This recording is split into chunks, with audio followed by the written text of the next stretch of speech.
तुझे हम सदोरी है ना। हाय गाइस, कहिड़ो हाल आहे?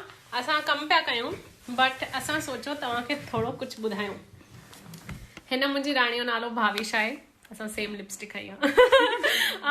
असां हिकिड़ी हाणे तव्हांखे पोम पढ़ी ॿुधाईंदासीं। असां माना पढ़ंदी ही आहे बट असां गॾिजी डिसाइड कयो आहे कि इहो कंदासीं। पोम जो टाइटल आहे महिनत ऐं मूंखे ॾाढी वणी। तव्हां चयो हलो ठीकु आहे, तव्हां सां शेयर था कयूं। पोम खे सिंधी में छा चइबो आहे?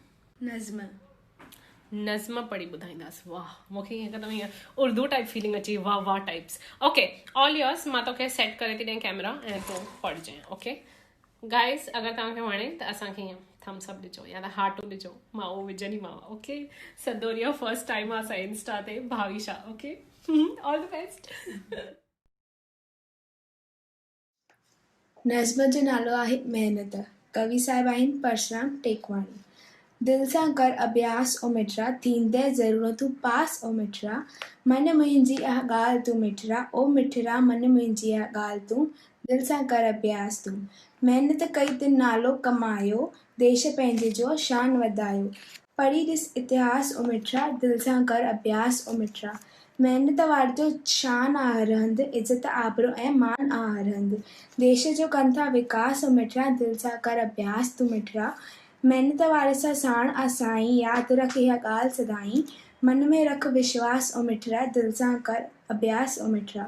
दिल लॻाए पढ़ तूं हरदम, परसो चवे न कोई कर तूं गम। मतां थो थी तूं उदास ओ मिठड़ा, दिल सां कर अभ्यास ओ मिठड़ा। महिनत वारे सां साण आ साईं, यादि कर इहा ॻाल्हि सदाईं। मन में रख विश्वास ओ मिठड़ा, दिल सां कर अभ्यास ओ मिठड़ा।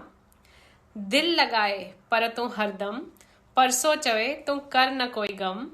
मतां थिए तूं उदास ओ मिठड़ा, दिल सां तूं कर अभ्यास ओ मिठड़ा। दिल सां कर अभ्यास ओ मिठड़ा, सॉरी, दिल सां तूं कर बि हले। मां अॼु सुबुह खां जाम स्ट्रेस में हुयमि एंड कमाई करे ऑब्वियसली, एंड ईअं थोरो परेशान लॻी पई हुयमि। बट जंहिं महिल हिननि इहा पोम पढ़ी, I was like oh my God, thank U भॻवान, थैंक यू मूंखे थधो करण लाइ, थोरो शांति करण लाइ। मूंखे इहा पोम ॾाढी वणी। आई होप तव्हांखे वणी। आई होप भाविशा सही सां पढ़ी ॿुधाई, तव्हांखे सभु क्लियर ॿुधणु आयो। मूंखे त ॾाढी वणी। एंड जिते बि आयो तव्हां, if you are going through a hard time, know that it will pass, it has to pass, it will all get better because it has to, that is the only way up.